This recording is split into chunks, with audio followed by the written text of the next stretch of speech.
Israeli military has conducted what it called targeted raids in Rafah as negotiations to halt the 7-month war resumed in Cairo. Israel's operations are in defiance of international calls not to attack the southern city, which is crowded with Palestinian civilians sheltering near the Egyptian border.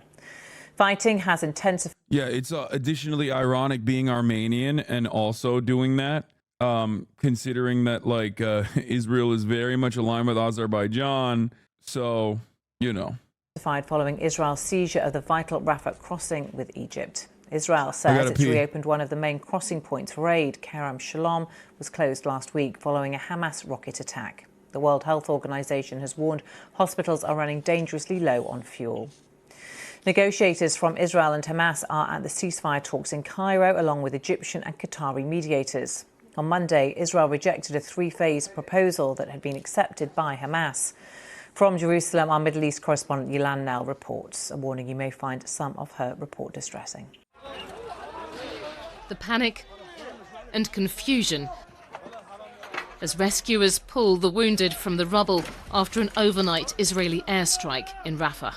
And today, another all too familiar scene in Gaza, a mother struggling with unbearable loss. After Israel seized control of the key crossing with Egypt, it says it's continuing a limited offensive in Gaza's southernmost city, battling Hamas gunmen in the east of their last stronghold.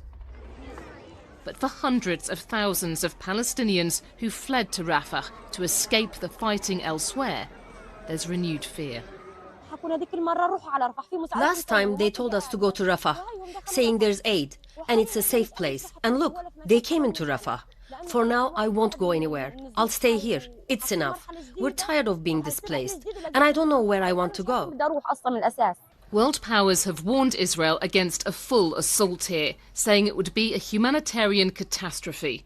Israel argues its operation is pressuring Hamas to make concessions in talks on a ceasefire and the release of hostages. That's great.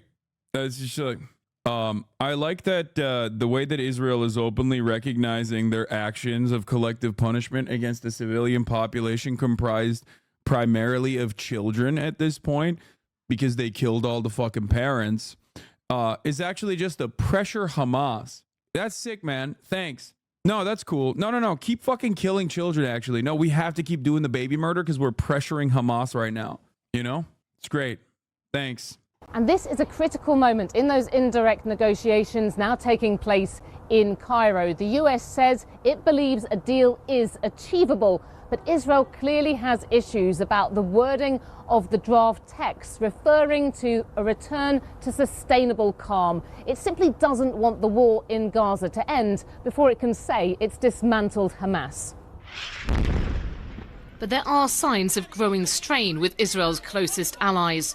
For the first time in this war, the US has halted a shipment of powerful bombs, an official says, worried about how they'd be used. The Israeli military insists relations with Washington remain strong. The aid is unprecedented. The operational partnership is significant. When there are disputes, and they are being resolved in closed rooms in a matter-of-fact way. In line with a promise to President Biden, today Israel said it was reopening the biggest crossing for aid into Gaza. Kerem Shalom was closed on Sunday after Hamas rockets killed 4 Israeli soldiers nearby. But a UN agency says no supplies have yet entered. The desperate situation in Rafah could yet get worse. Yolande Nell, BBC News, Jerusalem. Well, let's speak to our security correspondent, Frank Garden, who is in Jerusalem. Frank, welcome to you. Just in the past few minutes, the Reuters news agency is reporting some comments from the US Defense Secretary Lloyd Austin on the suspension or pausing of one arms shipment, at least, to Israel. He confirmed that that had happened in a Senate hearing. He reiterated, though, the US's ironclad commitment to Israel, but he added the caveat that they want to ensure civilians are protected in Rafah. We know that there is a military operation in Rafah right now. What do you think these comments and the pausing of this military shipment means for Israel's offensive there? Well, it's a clear sign of Washington's disapproval of Israel going into Rafah. It said, don't go into Rafah, do a ceasefire deal. And In fact, Israel has done the exact opposite of that. Now, Israel's view is that they need to go into Rafah to finish off what they consider so many trying to color this as the U.S. holding Israel accountable. Yeah, what the craziest part about this is that, like, Israel is so used to just getting the unconditional support from the United States of America that, like, they're mad that 3,500 dumb bombs were not shipped to them instantly so they could be used in lasering fucking children in Rafah. Like, there's another aspect of this war that I want to cover that hasn't really been considered as much, like the obvious death and destruction and how expensive and how costly the war has been to Israel in general, as far as like the weapons that they're using. There was a TikToker that was talking about this. A TikToker that was specifically talking about, like, Israel's used 70,000 munitions, but only killed 35,000 people. If they wanted to, they could kill a lot more people. And it's like, first of all, holy shit, you're out of your fucking mind for even saying things like this in defense of Israel. It was like some fucking Hasbro mouthpiece, this like liberal dude, I think, who's just he's just like defending Israel. Anyway. And the reason for that is specifically because, like, they don't want to just kill people. They want to make Gaza uninhabitable, which they have successfully done so, right? They want to kill a lot of people, obviously, and they want to do that with the permission of the Western world. So there's like a level of baby murder that the Western world will obviously turn a blind eye to, as we've seen, specifically the United States of America. They're trying to do this in the most like PR way possible. They're trying to do a genocide in the most like PR appropriate ways possible. And sometimes their heavy-handedness ends up biting them in the fucking ass when, you know, they end up killing like white people and stuff, right? Which we've totally forgotten at this point. Remember when they killed 7 World Central Kitchen employees, you know, Americans, British people, Australians, like people from the Western world, and we just kind of gave up on that. Everybody was like, yeah, what the fuck is Israel doing? That's really fucked up.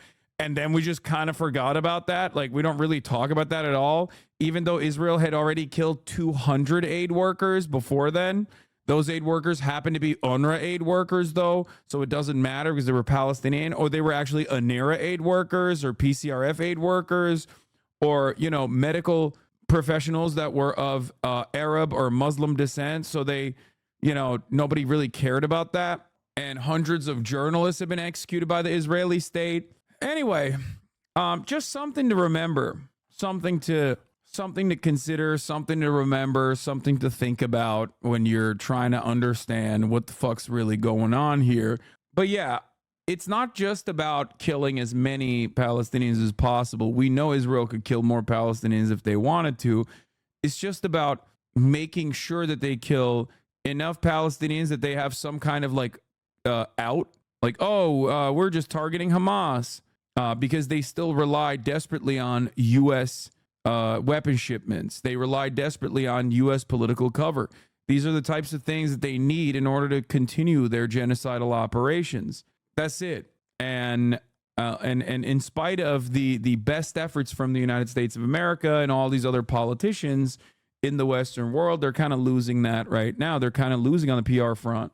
The last 4 remaining battalions of Hamas fighters, and to find their tunnels, root them out, and also, as my colleague referred to there, to put pressure on Hamas to do a deal.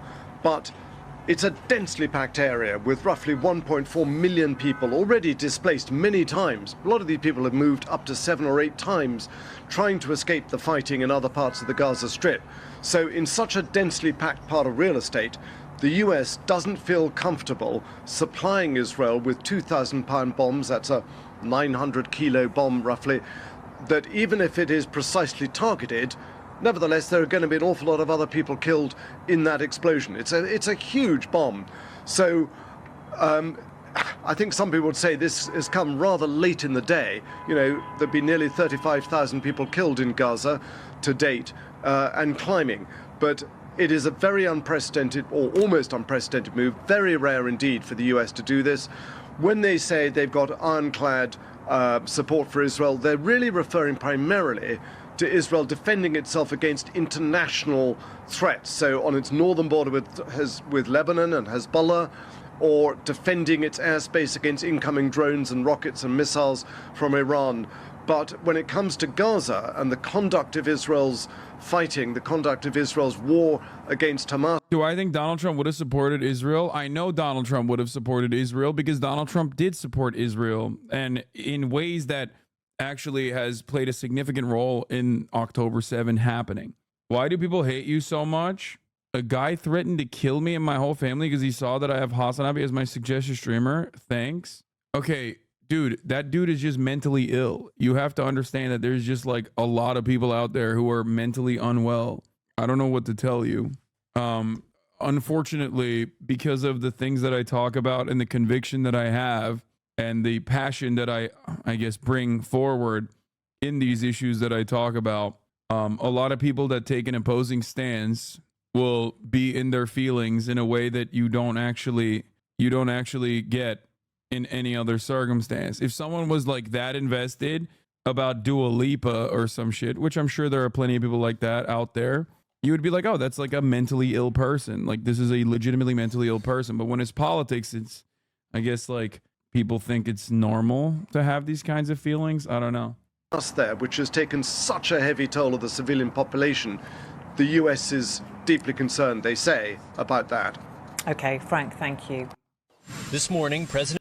Anyway, like we talked about last week, the U.S. halted arms shipment to Israel over concerns over the RAFAH invasion, even though Joe Biden also is like, talking about how like Israel's invasion of RAFAH actually doesn't hit our red lines now, like all of a sudden. They are basically massaging the narrative into, no matter what Israel does, even though we say don't do it at first, we will inevitably say, okay, well, it's fine that you did it. So, yeah, it sounds like Chatter's trying to warn people and turn them away from having HasanAbi as their recommended streamer. Yeah, don't do that. Have me on as your recommended streamer. Fuck those haters. Who cares? Fuck them. Given my commentary and given the track record of my haters, they most likely are fans of they're most likely fans of someone who has definitely talked about lowering age of consent laws. So if you're not about that lifestyle, then move on. Anyway, so where were we? Let's get back to the main point of contention here. So as you guys know, for months and months, RAFAH has been seen as like the last untarnished zone inside of the Gaza Strip. Okay. And that doesn't mean that they don't blow up RAFAH either. Of course they have. They've done airstrikes on RAFAH. However, the remaining Palestinians that were able to escape northern Gaza, that went through like these checkpoints and all the males were basically arrested subsequently in that death march down to RAFAH.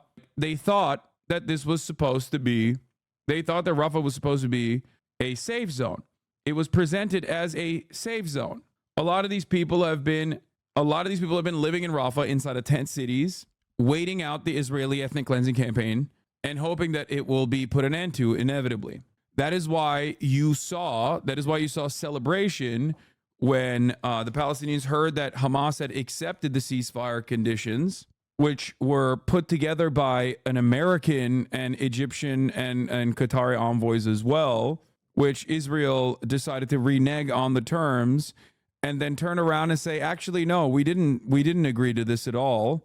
We don't believe this at all. We are still going to continue with our RAFAH invasion. Israel then also claimed that it was really fucked up of Hamas to act like they were accepting a ceasefire and getting the Palestinian hopes up, when in fact, the real issue for Israel is any ceasefire at all, okay? They do not want a ceasefire.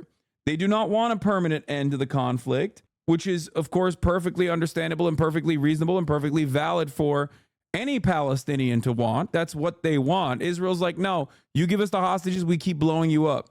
That's what Israel's side is on the bargain, okay? No way. Israel only interested in getting hostages back. They said so. Yeah, exactly. They don't care. They will fucking blow through the hostages if it means killing more Palestinians, okay? Here, Bizan from Gaza explains very well that the Rafah invasion is so fucked up. Here, I'll show you this as well. Yes. Bizan from Gaza, I'm still alive, and looks like after 214 days, it's now the turn of Rafah to be destroyed. So the Israeli army today at the morning dropped leaflets over the people living in the east and the middle of Rafah, telling them to evacuate their places because they're going to start the military operations or the ground invasion there in the east and the middle of Rafah. And they told people not to go to Al-Mawasi area or the coastal area of Rafah, not even to go to any schools or hospitals in the west of Rafah. They told people to go to Khan Yunis. Yes, as you heard, Khan Yunis. Khan Yunis is 100% destroyed. The municipality, the humanitarian workers and agencies are saying that the schools, the hospitals, the infrastructure, roads and homes of Khan Yunis, the whole area of Khan Yunis, are 100% destroyed. There's no even a place for people to put tents there. For that, it's dangerous, and there's no places. There's no water, there's no hospitals, no schools, no homes, no roads. The still standing but destroyed buildings are about to fall. It's too dangerous to be in Khan Yunis. And despite that, the Israeli army knows about What? This guy, no one wants that political. People are here for you like always. Why do you have to put these topics on these people? All these people are here for you. We can't do nothing about what is happening in these places. People want to have fun. Stop bringing the horror stories we cannot change up. Chatter, I don't know if you know this, but I'm a fucking political commentator. Like, these horrors that we are funding are absolutely my job to bring up to an audience. Okay? If you're coming in here for me and me only, great. Okay, wonderful. Stick around. Maybe you will learn a thing or two. Neither you nor I can change, or nor the chat can change something that's not true at all. This kind of nihilistic attitude, this defeatist attitude, is insane. Luckily, plenty of people in this community do not feel that way and actually do take it to the streets. Okay? You should always maintain revolutionary optimism. Okay? It is not a loose situation account created today. Take a second off and really reconsider your stance. On everything about this, because they did this, they know everything, but they're also telling people that the Mawasi area of Rafah is no longer a safe area. It's no longer a safe area. While in the past, when we were in the north of Gaza Strip or when we were in Khan Yunis, like, understand something, okay? Every safe area that they declare, that's a legal designation. A safe zone is supposed to have a very clear legal designation under international law. It means that inside of that safe zone, you will not be shot at. It means that inside of that safe zone, you will not be bombed. It means that inside of that safe zone, you will have access to clean water. You will have access to electricity. You will have access to food. You will have access to humanitarian aid. Okay? That's where civilians are supposed to be evacuated to. However, Israel has violated this fundamental principle and unlocked PvP in the fucking safe zone over and over again. I mean, they don't care about international law. No one really cares about international law, but like, you have to understand, like, Israel's flagrant abuse and flagrant violations are happening in real time in front of our eyes. Okay? Ultimately, they lied about Rafah being a safe zone anyway, and they kept bombing at parts of Rafah anyway. And now they're gearing up for a full-scale invasion. They're gearing up for a full-scale invasion of Rafah and trying to move people back into Khan Yunis, which they already destroyed. they were telling us to go to Al-Mawasi area, to the far south of Rafah, to the humanitarian aid zone.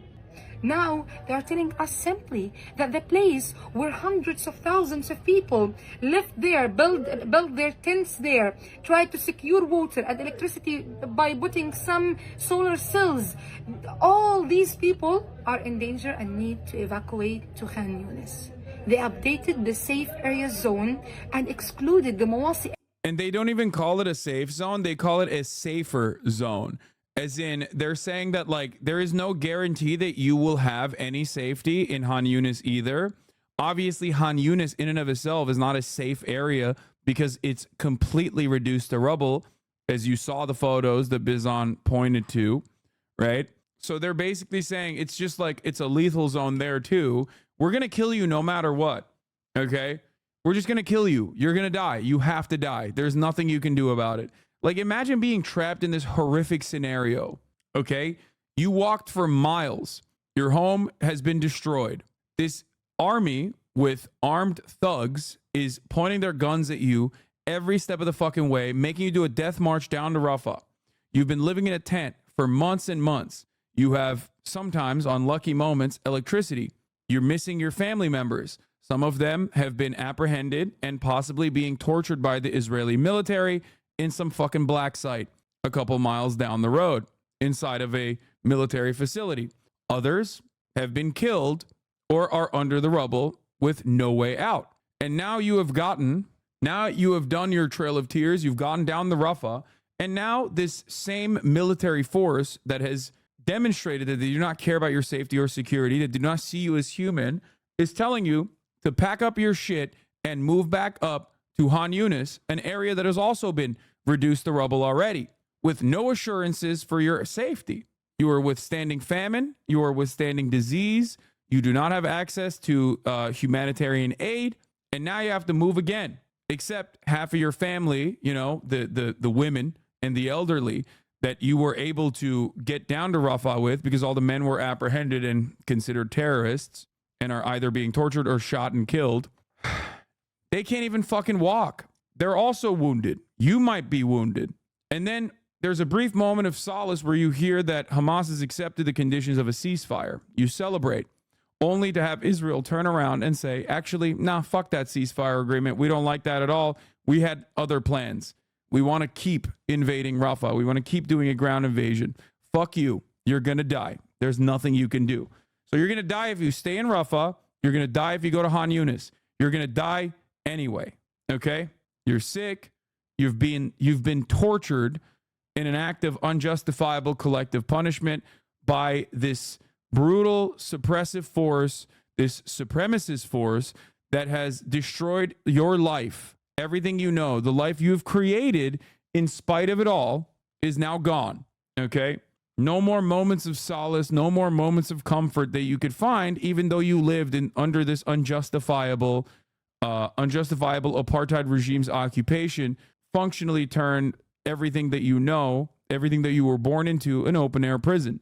Now that open air prison is getting smaller and smaller while they're killing you and your family members. And the same people that are killing you and your family members are telling you, you can go to Rafah, you can go to Han Yunis. If you go to Han Yunis, you have no guarantees. I really need you to understand. It's just a nightmare. It is a nightmare. It is hell on earth. Okay? It's unimaginable cruelty. It's just, I don't know. It's just the most animalistic, barbaric force on the fucking planet as it stands. And it's exceptionally, it adds insult to injury, and it's exceptionally cruel and unusual because it is being conducted with full-blown Western support. The largest hegemonic superpower on the planet is offering you all the help in the world. They're giving you political cover. They're giving Israel political cover. They're giving Israel the go-ahead. And they're engaging in this mealy-mouthed, wishy-washy bullshit where they'll be like, oh, Israel, don't invade Rafah. But then Israel does invade Rafah. And then Joe Biden is like, okay, but, you know, our red lines have changed. We're giving them the weapons to kill the Palestinian children. And we're giving them political cover when the rest of the international community says, okay, we got to fucking dial this back. We got to put some restraints on Israel. Area of Rafah, where the field hospitals are, where the distribution spots, aid distribution spots are, where where everything is. Even the warehouses of UNRWA, UNICEF, UNFPA, and any other agencies. The warehouses are there.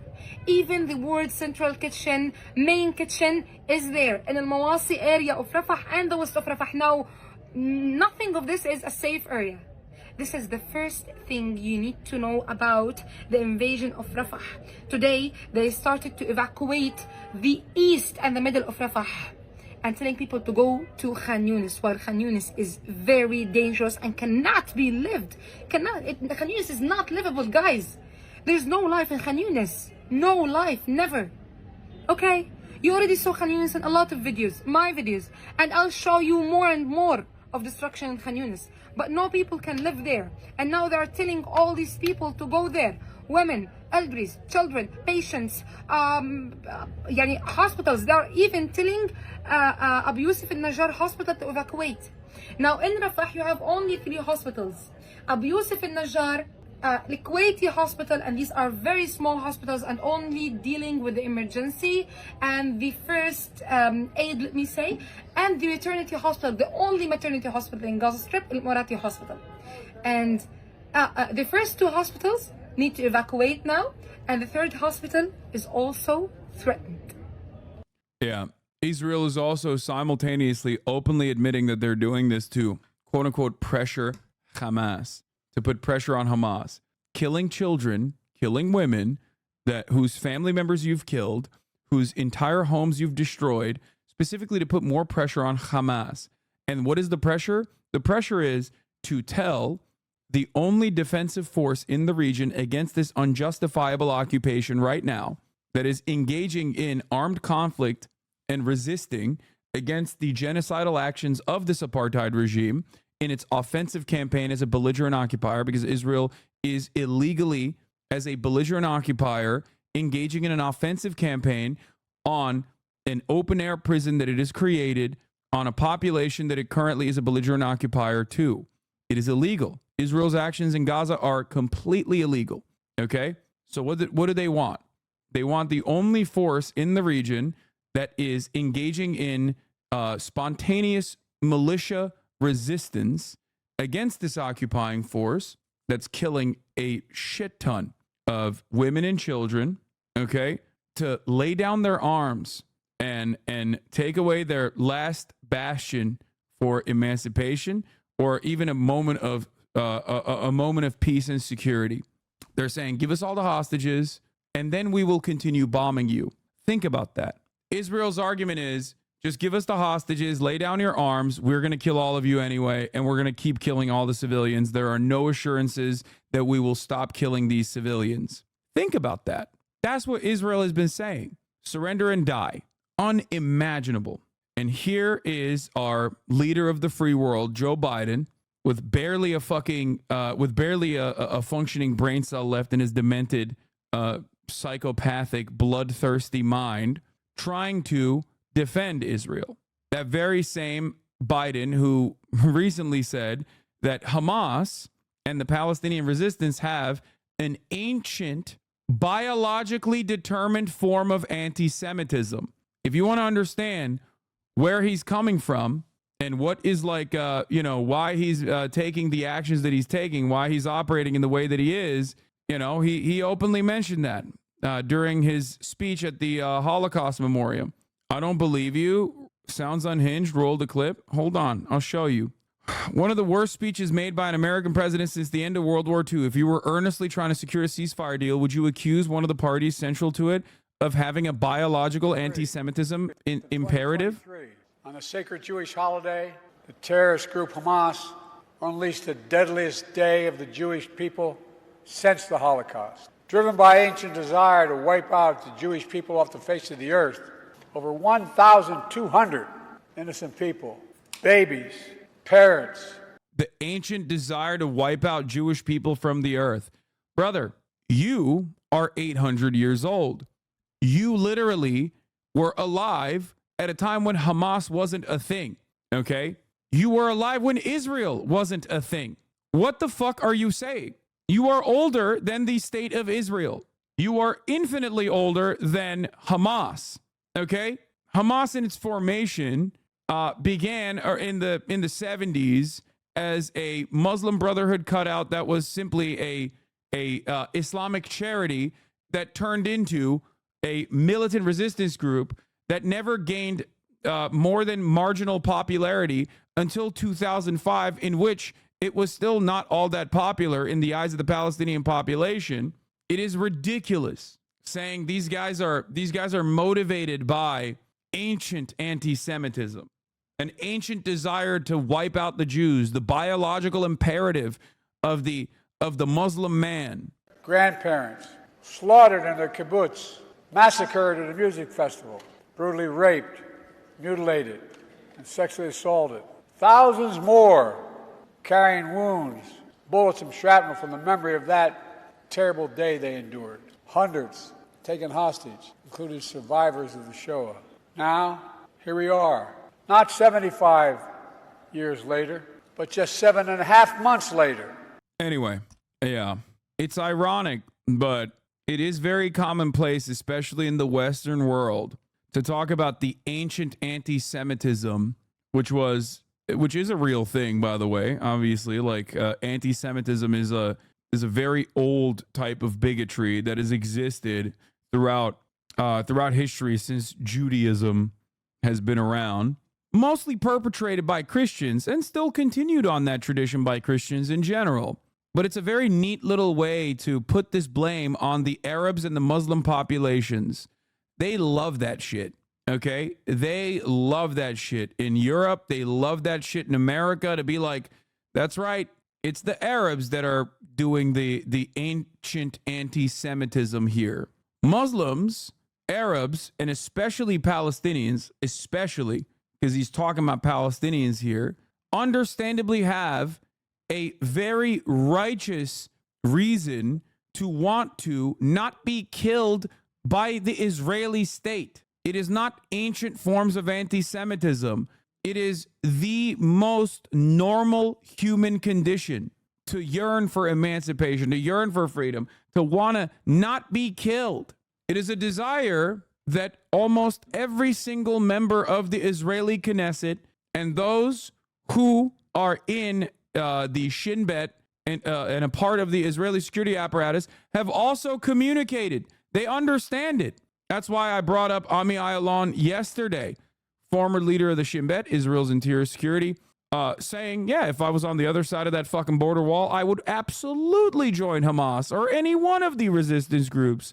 It makes total sense. Something that Ehud Barak has also said. If I was Palestinian, I would join one of the terror groups. They understand it.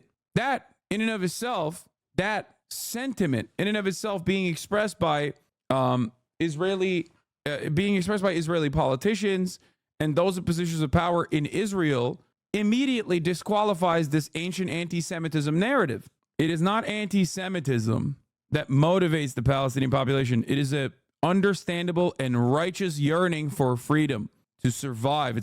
It's resilience. You can cry and say I'm idolizing terrorists again, okay? All day, every day. But if I was over here preaching about how wonderful the American state is, if I was over here preaching about how wonderful the Israeli state is, then you'd be right. But I'm not doing that. I'm talking about the understandable motivation of the Palestinian population, okay? I like the self-report coming in. Clips are turned off. No, if you're a subscriber, then you can clip. And also will avoid the top of the hour ad break. But you are currently not subscribed, so you will probably enjoy this 3-minute ad break. I do not idolize terrorists or terrorism. I have never idolized the American state, which is the single greatest sponsor of terrorism globally, including the Israeli government's state-sponsored terrorism. Okay? Anyway, the 3-minute ad break is upon you. If you no longer want to see those ads, Eccentrete, thank you for the 5 gifted subs, allowing 5 people to no longer see the ads at the top of the hour. Liberals use protection of Jewish people from anti-Semitism the same way they're using LGBTQ people as another excuse for their Islamophobia. Yeah. Here's a 3-minute ad break now, chat. And people are already forgetting. They're already forgetting. All right, we're done with this. Fuck Biden. Fuck Joe Brandon. So here it is. In the midst of all this fuck Joe Brandon, there was one moment as the deadline for America's determination on whether or not Israel is conducting operations that are in violation of international humanitarian law with U.S. weapons, because there was supposed to be a deadline, and that deadline is today, okay? May 8th is when America has to deliver its report to the rest of the world, telling conclusively to anyone and everyone who will listen that Israel is either A, violating international law with the weapons that America has shipped over to Israel, or B, not violating international law with said weapons. And yet, it seems like they're no longer going to be releasing that report. As I understand, the report so far has been delayed. Yeah, self-imposed deadline. Now, leading up to this deadline, the United States did something that's different than what it's done so far. It halted arms shipments to Israel over concerns of the Rafah invasion. 3,500 shipments of ammunition have been delayed, alongside this report, of course, in the eve of Israel's invasion into Rafah, violating the earlier red line placed by Joe Brandon. A red line that Joe Brandon now says is not technically kind of violated because Israel decided to do it. There are no red lines. That's what I'm trying to explain. President Biden sending a message. As Israel's military continues its operation in Rafah, a senior administration official saying the White House stepped in to pause a shipment of arms to Israel out of concern about the possible invasion. The shipment, which was delayed last week, included heavy weaponry like 2,000-pound bombs. The U.S. worried those weapons would be used in Rafah, where over 1 million civilians are sheltering. The official saying Israel has still not addressed its concerns about a military operation there. We will continue to make clear that we oppose a major military operation in Rafah, make that clear then privately as well as publicly. The Rafah crossing from Egypt, a vital lifeline for humanitarian aid, remains shut. And Israeli strikes in the area continue. Residents sifting through rubble. They said this was a safe area, this man says. There is no safe place in Gaza. Where to go? Throw ourselves in the sea? Israel says Hamas is hiding among civilians in the area. But that's so shocking that Israel is saying that. Yeah, there's always a new command and control center conveniently placed under wherever the fuck the Palestinians are. You know, it was northern Gaza. Then they blew up everything in northern Gaza and forced everyone to fucking evacuate to Han Yunis and to Rafah. Then they said it's actually Han Yunis. Then they blew up Han Yunis and reduced it to rubble. And then the rest of the people were also forcibly evacuated into Rafah, the southernmost point in the Gaza Strip. And now they're invading Rafah.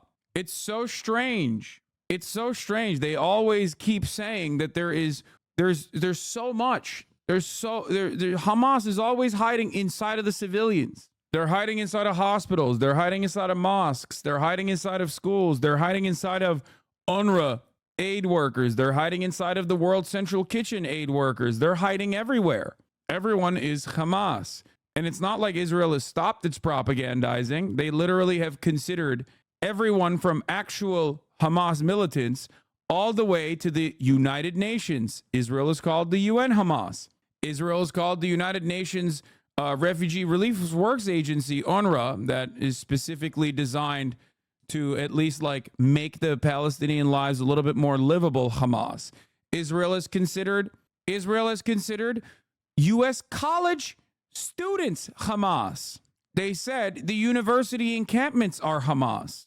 The International Criminal Court, Hamas. The International Court of Justice, Hamas. Doctors Without Borders, Hamas. Everywhere and anywhere, everyone is Hamas.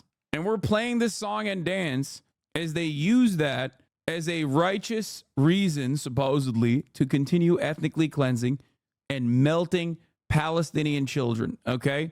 it's continuing negotiations for the release of hostages. As pressure grows inside Israel, the CIA director involved in the talks.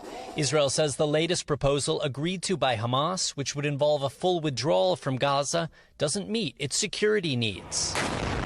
But still considering a deal as tensions build over Rafah. It was funny to see like a brief moment from the media where they were like, Hamas accepted the conditions of the ceasefire, and then Israel reneged on the offer, only to very quickly turn back and be like, actually, no, Israel told us that it was Hamas that like fucked up the offer and added additional conditions, and that's why it's Hamas's fault. It's like, is there a moment that like Israel will be at fault for any of this, or is it always just Hamas? Now, Israel says today it is reopening Kerem Shalom, another crossing into Gaza. The Palestinians are saying at this point, no aid trucks have gone through, but the UN says it is absolutely critical to get the Rafah crossing open to aid once again. And at this point, Israel has given no timeline for when that might happen. Craig. Raf Sanchez for us there. Raf, thank you. Hey, thanks.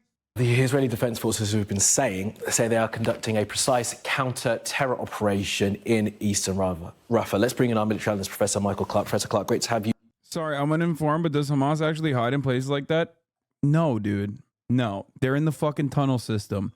And according to Israel's own metrics, Israel has only been able to take out 20 to 40% of the tunnel systems so far.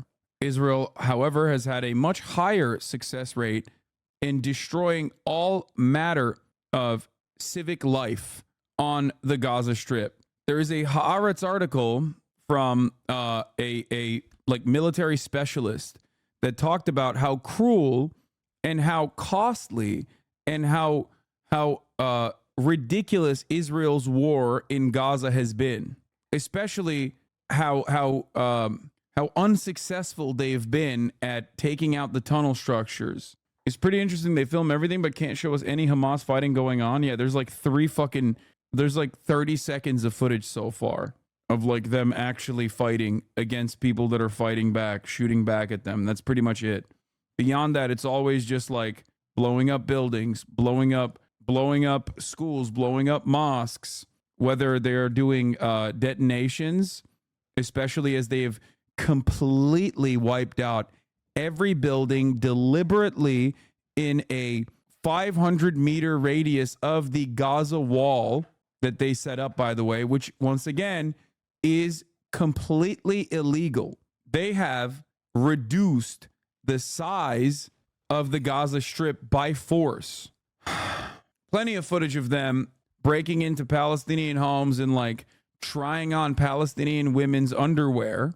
Plenty of footage of them triple tapping aid workers, random Palestinians with drone strikes.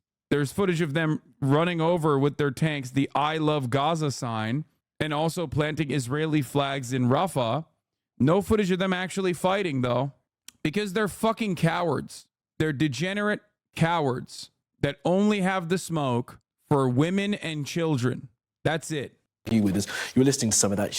Louise really laying out the complicated nature of all of this. Are we now seeing the start of the operation in Rafah, do you think? Well, we've seen the start of something. The Israelis have got to choose now what to do because they were in control of the Kerem Shalom crossing, and although, as UNRWA said, it may be technically open, but there's nothing going through it, they've taken the Rafah crossing. And what they did, they pushed they've got 13 brigades on hand for this, but they've used 2 of them so far, 2 out of 13.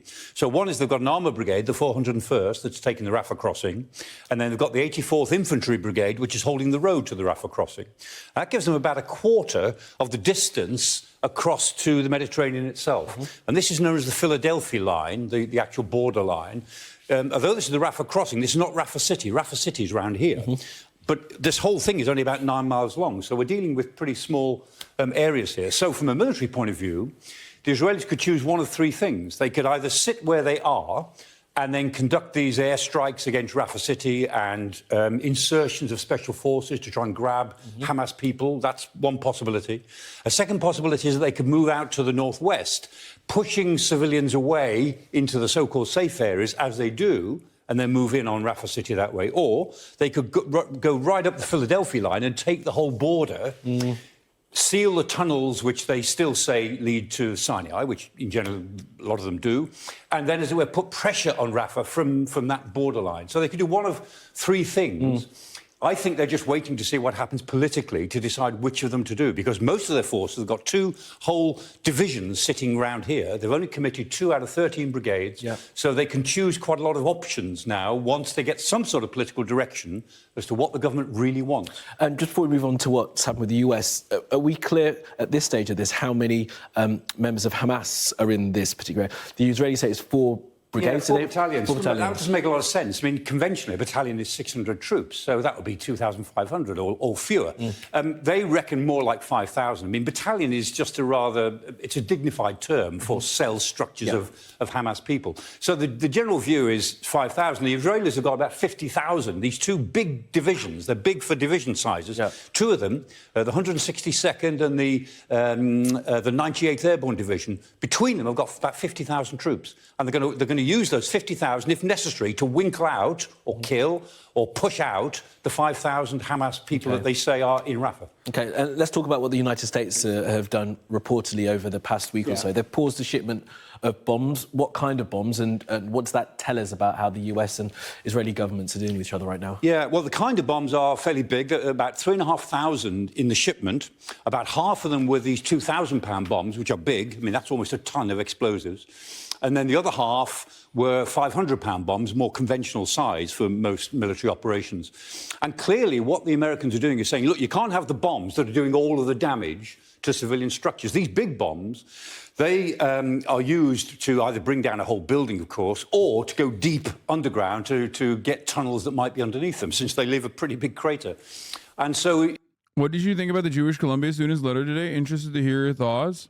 I have no idea what that is. In not supplying or in slowing down the supply of those weapons, that's a clear message to the Israelis. Now, the Americans have been hinting about this for some weeks, and they've let it be known. Well, now they've let it be known that last week or so, they genuinely slowed down the supply, and they started to review whether they're going to supply these more accurate weapons called JDAMs, this kit to put on a bomb to give it little wings and make it very accurate, and these small diameter bomb systems. They're reviewing whether to supply them in the future. So again, the fact that they're telling us this or letting it be known is showing the outside world that they will keep supplying Israel with defensive systems, with missiles to fire against incoming Iranian missiles, if that were to happen again. But they will not, or they're wary of supplying now the sort of things that are doing so much damage to the civilian population. It's a very clear political message. Whether it will make any difference to what the Israelis do, we don't know. Last night, the IDF, the Israeli Air Force, said they conducted more than 100 bombing operations in Rafah itself. So that's pretty extensive. Significantly, it's coming from the US administration that they've decided to make it public as well. It's important, no question. It may be a political message, but if it's a US political message, you can't afford to ignore it. Professor Clark, really appreciate that. Thank you very much. We can now bring in Avi Hyman. Before we talk about Avi Hyman, because I think that's the same Avi Hyman that Piers actually quickly engaged in a pack watch on. Before we talk about that, here is an Israeli member of the Knesset, Likud official Tali Gottlieb, with a message to the United States. Okay, I need you guys to understand something, because even this like marginal slap on the wrist, like, hey, dial the violence back a little bit, we're just not going to give you a resupply, has met a lot of resistance internally in Israel. Let's take a look. Isn't this the lady who accidentally said the Shahada, by the way? Am I thinking of the same demon? I think that it was her that said the Shahada in the Knesset. Yeah. By the way, she's a joke even in Israeli Knesset, but even she's bullying Netanyahu right now. Yeah. The U.S. is threatening not to give us precise missiles. Oh, yeah? Well, I got news for the U.S. We have imprecise missiles, and we have a right to defend ourselves. So maybe instead of using a precise missile and taking down a specific room or a specific building, I'll use my imprecise missiles. And I'll just collapse 10 buildings. 10 buildings. 10 buildings. That's what I'll do. Ryan Grimm asked Matt Miller about this lady today. State Department hypocrisy in full display, not ruling out going after the International Criminal Court, possibly holding war criminal Netanyahu accountable. Is the Biden administration afraid of being held accountable, too, in being complicit? Here's what Matt Miller had to say. Part of her question. Forget about members of Congress for the moment, but you know the last administration actually did impose sanctions on the ICC prosecutor and a bunch of others. And when you guys came in, when this administration came in, you made quite a big deal out of rescinding that. Can you rule out that? Oh, it's not this one. It's the one above here. Does the State Department send to people who really truly believe in the respect of Likud official, member of the Knesset? I asked you about Tali Gottlieb, Likud official, member of the Knesset. She said this. She said the U.S. is threatening not to give us precise missiles. Oh, yeah, well, I've got news for the U.S. We have imprecise missiles. We'll use it. We'll just collapse 10 buildings. 10 buildings. That's what we'll do. So She's threatening that if Israel is held accountable for war crimes, they will respond by committing greater war crimes. What kind of effect does that have on U.S. decision making? Those comments are absolutely deplorable, and senior members of the Israeli government should refrain from making them. We will continue to make our. By the way, that's really cool because like the genocidal intent of Hamas comes from one senior member of Hamas saying Israel's actions against the Palestinian population give us righteous cause to do 10 October 7s, a million October 7s. Remember that? That was 7 months ago. One guy said that, okay? Nobody has stopped complaining about how the real genocidal people are actually Hamas. Meanwhile, every goddamn week, every goddamn day, there's another Israeli high-ranking official or a Knesset member, a member of the party of the that's leading the war cabinet, Netanyahu's very own party, going, we are going to do genocide. We love genocide. We love genocide in the Palestinians. I love genocide. I will continue saying it's not a genocide while doing the genocide. What can you do to me? Nothing. Absolutely nothing. Oh, yeah? You're not going to give me more weapons? I'll use the weapons that you already gave me to do genocide. And America's just like, oh, man, it's really fucked up. They really shouldn't say that. Our policy assessments based on what's in the best interests of the American people, what is in the best interest of the region. Ask you about yeah, international law. Anyway, there is more. What messages does the State Department send to people who really truly believe that that in the respect of the international law, when your lawmakers in the U.S. are threatening ICC judges, and 56% of Democrats believe Israel committed genocide? Geneva Convention. When you have lawmakers in the U.S. The Democratic administration, ladies and gentlemen, important to remember that, are threatening the ICC judges of basically sanctions if they indict Netanyahu. When you have an important report to look into whether Israel is misusing U.S. weapons against civilians is being delayed. When there is a unit in the U.S. Army, in the Israeli army, that's been accused of gross human rights violation in the West Bank, has been pushed aside. So, and also there is a statistic, 56% of the Democrats, which is the party of the secretary and the president. He said halal flow. What's up, brother? You having an issue with the name halal? Does that trigger you? Resupply is just politicking anyway. Israel have bombs enough to level Gaza 4 times over. That's sick, man. Do we see another October 7 lever amongst our midst? Is that what's going on? Palestine rejected the 2-state solution like 5 times, but he's back. Yeah, I can't believe halal flow. Scary. I've been here for political takes for years. Everyone who's taking Hamas's side in this is a nut job. Yeah, you're right. We should be taking the genociders' side on this. You're right. You can cry about it all you want.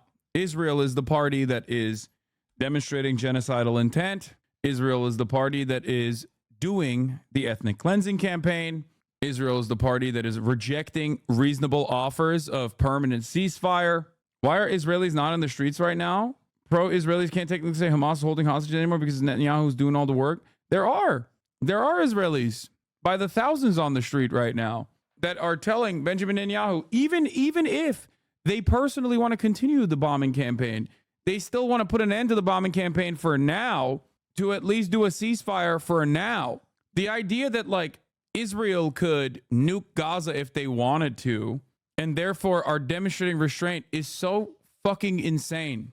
Like, this argument is I don't know how to contend with this argument. It's like talking about Nazi Germany and being like, dude, what are you talking about? They could have done the final solution so early, but they chose not to. You know what I mean? They only ramped up and escalated the mass slaughter of Jews and everyone else in the concentration camps towards the end. You know, they're showing restraint. Does it have to get to the final solution?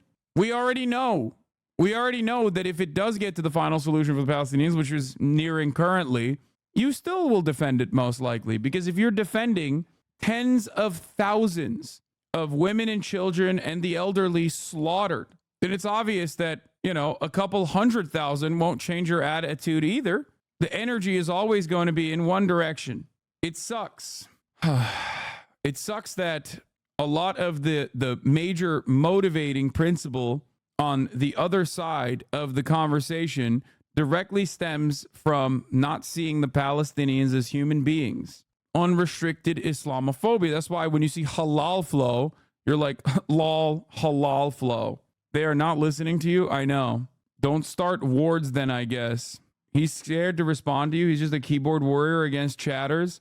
I suspect this is a Euro cuck who probably even fancies themselves as like somewhat of a progressive Swede or some shit chirping in here. Yeah. Russia has nukes. Look how restrained they've been in Ukraine for not nuking Ukraine. Maybe that is a better way for you to understand how fucking silly you sound. Would you say that Russia has been restrained in Ukraine? I certainly wouldn't make that argument. I think they've been unhinged. They have nukes. Anyway, dude thinks this war started last year, says enough. It's just pure cope. There's nothing. Fuck Russia to death. Huh. Wait, so you hate Russia and you say fuck Russia to death. I suspect because you see the unrestricted slaughter of Ukrainians. That is definitely a Euro cuck, by the way, a NATO cuck. You can tell. I'm telling you, this is a Swede.